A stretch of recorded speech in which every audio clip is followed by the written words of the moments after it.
Education is paramount to one's success. In the changing world of a global economy, education means competing against children from countries all over the world. Currently, America ranks 24th out of 26 industrialized nations and is far behind its progress in previous decades. As a result, over the last few decades, we've lost ground. One assessment shows American 15-year-olds no longer even near the top in math and science when compared to their peers around the world. As referenced in the news report I mentioned, we've now fallen behind most wealthy countries in our high school graduation rates. And while we once led the world in the proportion of college graduates we produced, today we no longer do. Not only does that risk our leadership as a nation, it consigns millions of Americans to a lesser future. For we know that the level of education a person attains is increasingly a prerequisite for success and a predictor of the income that person will earn throughout his or her life. 27% of America's young people drop out of high school. That means 1.2 million teenagers are leaving our schools for the streets. That is economically unsustainable and morally unacceptable. In a recent international test of math literacy, our 15-year-olds scored 24th out of 29 developed nations. In science, our 15-year-olds ranked 17th out of 29 nations. And just 40% of young people earn a 2-year or 4-year college degree. The U.S. now ranks 10th in the world in the rank of college completion for 25 to 34-year-olds. A generation ago, we were first in the world, but we've fallen behind. The global achievement gap is growing.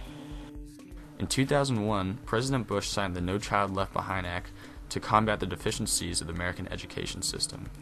What was normally a state responsibility has now been deemed a federal duty because a strong educational system is a vital factor in our country's future. The main principle behind No Child Left Behind is to set high educational standards and measurable goals to improve individual educational achievement. And one of the things within it is the No Child Left Behind, which came about to make sure that our kids were learning what it is that we wanted them to learn.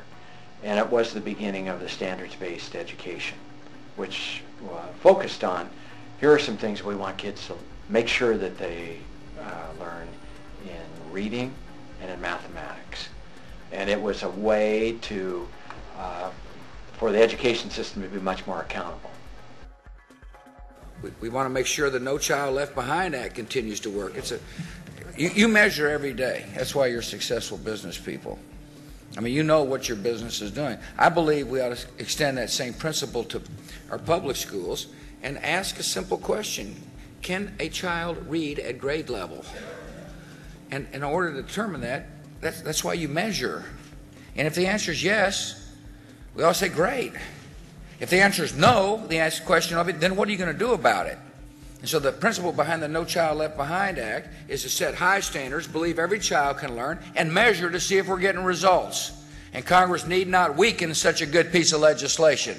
To receive federal funding, schools must obtain the standards set by the state. While some have applauded the efforts of the No Child Left Behind Act, others have been frustrated by the restricting standards imposed by it. For the last 9 years, students at Issaquah High School have been subjected to federally mandated standardized testing as a direct result of the No Child Left Behind Act.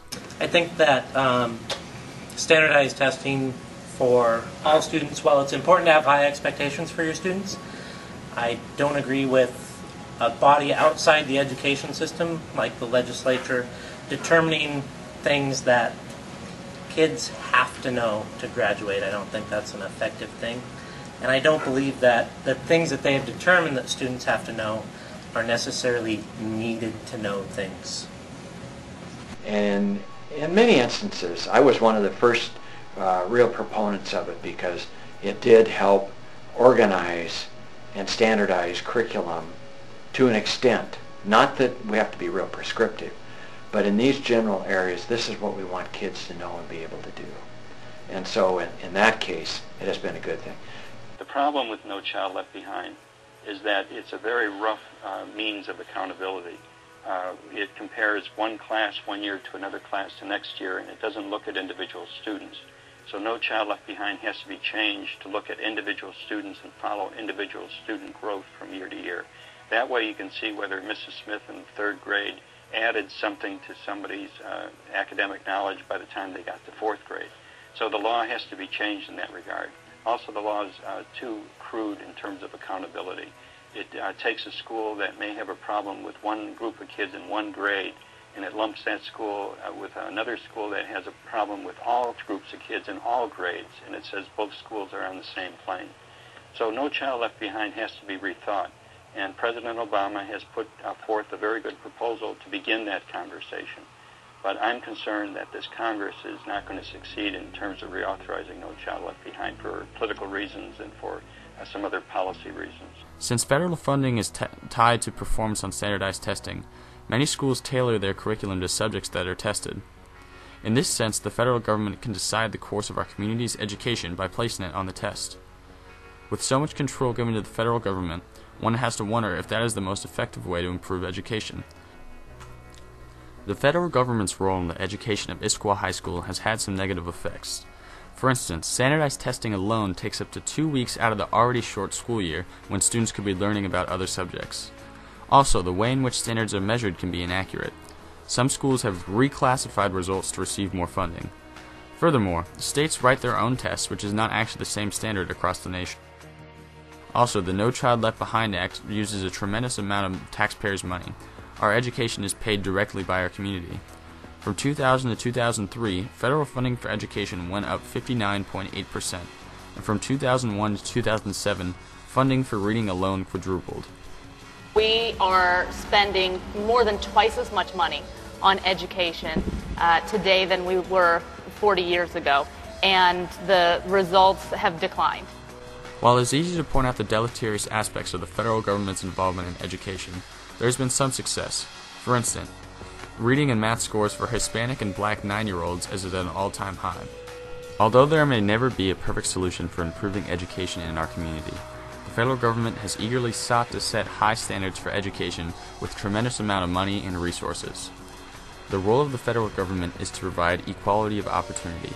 By their efforts to increase American education to globally competitive levels through the No Child Left Behind Act, they have exercised their greatest responsibility to both our community and our nation.